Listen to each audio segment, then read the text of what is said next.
Geno Smith, 21 TDs, 15 interceptions last year for the Seattle Seahawks. The Las Vegas Raiders, $66 million in guaranteed money over the next 2 years. He is their quarterback for the here and now. Is this a good investment? 34-year-old Geno Smith, 21 TD pass, 15 interceptions. I think the 21 TDs is the most he's ever thrown in his career. You like this? I like it from this perspective. It's actually an upgrade for the Raiders. Let's be honest. It's not like they had Jim Plunkett or Daryl LaMonica. They certainly didn't have Ken Stabler out there last year, but I think this is their way of saying we're not getting at Cam Ward, and we're not in a position where we're going to draft any other quarterback. You know which one we're probably going to talk about this early. Now, I got to give Geno Smith credit. I mean, Jason, did you ever think when he was floundering with the New York Jets, when teammates were basically or literally punching him out, did you ever think he'd become a solid, if not spectacular, NFL starter who's going to earn probably close to, $150 million when it's all said and done? And it's obvious that Pete Carroll thinks that he's serviceable enough that I could begin my Raider tenure here with that guy. So keep this in mind. It's a 2-year deal. And the money, based on the NFL market, it's not exorbitant. And also, I think to his credit, Jason, while the TD interception ratio is not that great, throws for a pretty high percentage, and I do believe he threw for over 4,000 yards. So he's a solid NFL quarterback. He has developed into a solid NFL quarterback. When I think about him getting 30-some-odd million a year, $66 million over 2 years, I just – we're talking about monopoly money at this point. It's not – we've printed so much money that it just doesn't have the same value that it used to. And so when you hear $30 million a year, what we're really talking about is $10 million a year. But I mean, it's actually $30 million a year.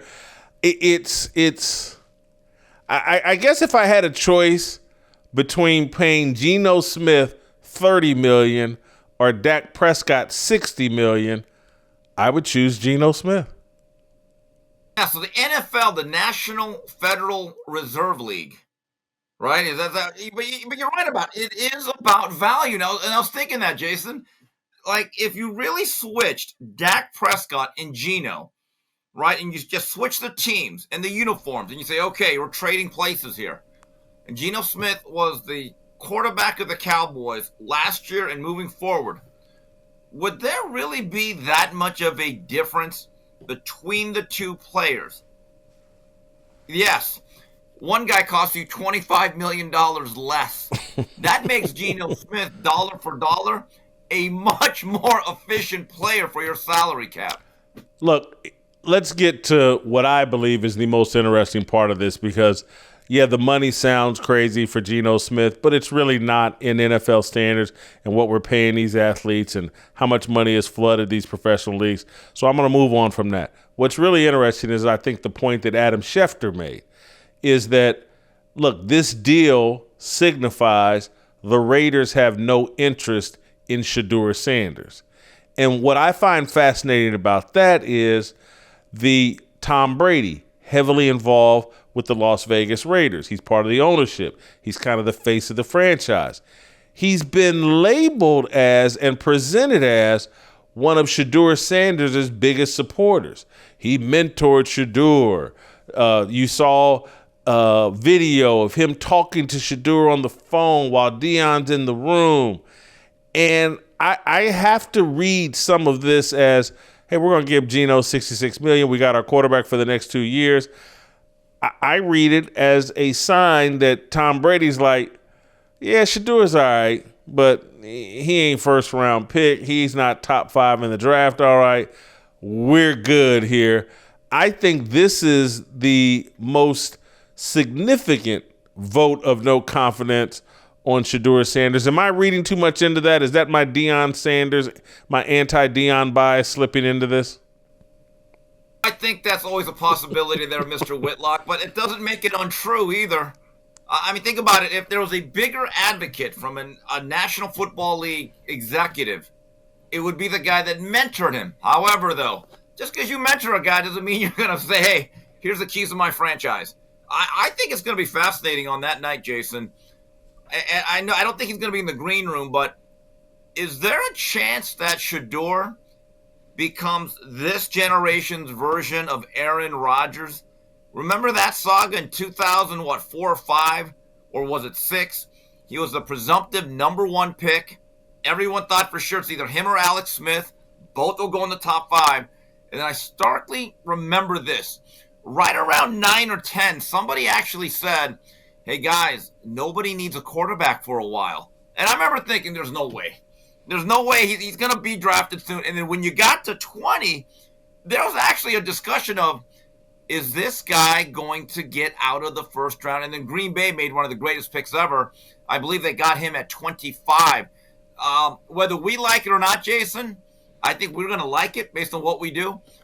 Where Shedeur gets picked, if he gets out of the top 5 undrafted, I think is the most fascinating part of this whole draft. Let's keep in mind, Shedeur is not going to be at draft headquarters. He's going to be in Colorado with Deion. They're doing their own draft deal in Colorado. And I think this is a smart play. And it was probably an indication that, like, they knew. Because if you thought Shedeur and Travis Hunter were going in the top 5, you'd go to the draft location and suck up all that publicity and all that attention. But they perhaps knew him slipping and falling was a possibility. Warren Sharp, I think, now has Shedeur going at number 9. I'm not so sure of that. Look, I think Shedeur is a second, third round pick. I don't think this is a great QB draft class by any stretch. I think people will be stretching their legs, taking Shedeur that high. And I'll give you, and I don't know where, I can't remember, Steve, perhaps you do, or we could look it up, where Chad Pennington went in the draft. Kid out of Marshall with a good accuracy, but not a great arm. And Mel Kiper, we'll play this clip. Mel Kiper says that's his QB comparison for Shedeur Sanders. Let's play the clip. Chad Pennington would probably be my comp for Shedeur. I love Chad coming out. I had him in the top 5 on the big board. He ended up going 18. That was the year the Jets had 4 first-round draft choices. He went 18 to the Jets. Ended up playing at Miami. Had a really good career. Okay, was he a Hall of Famer? No. But could you get to a Super Bowl with Chad Pennington? Yeah, you could have if you had a supporting cast around him. Steve, is Mel Kiper right? Is that a good comparable for Shedeur Sanders? Hold on. Now I've said this before. I am an admirer and a fan of Mel Kiper. But on one hand, he says that's quarterback 1. He said that, right? He's quarterback 1. But what's his ceiling? Chad Pennington. Really? Does that not seem a little inconsistent? Or does he not think that? Does he think that little of my guy Cam Ward? I don't get it. So you're telling me, and again, I know that the draft is a lot about need.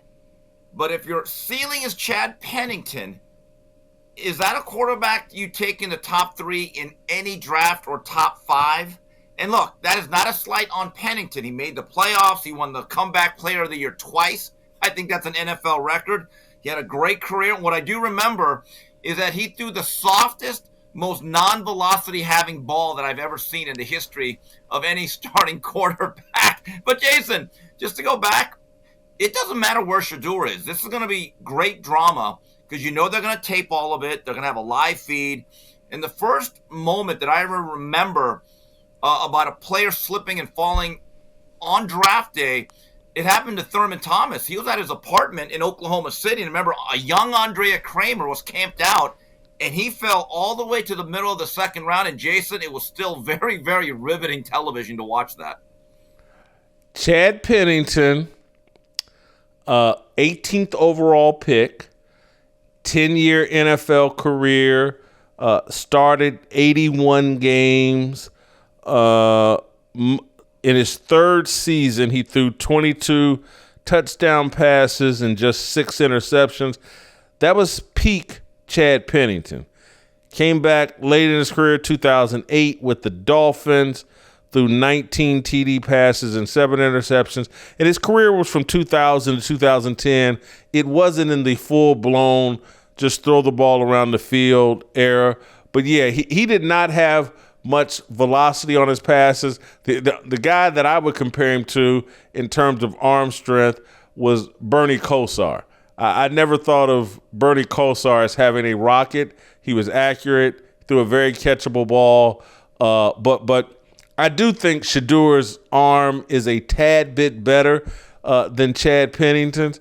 And, well, I don't know. Who's a better athlete, Chad Pennington or Shedeur? They're probably about equal. So I like Mel Kiper's comparison. I think it's fair. And if Shedeur fell to the middle of the first round, I think that's better than taking him way high up. Again, the farther he falls down the draft, he might end up in a better organization. I can remember when people were all irate that Lamar Jackson fell to the end of the first round. He fell to the Baltimore Ravens. He fell to one of the best organizations in all of football, and it turned out to be a blessing for him. Maybe Shedeur needs that type of blessing. Don't miss a second of Fearless. Hit that like button and subscribe to keep up with our latest content.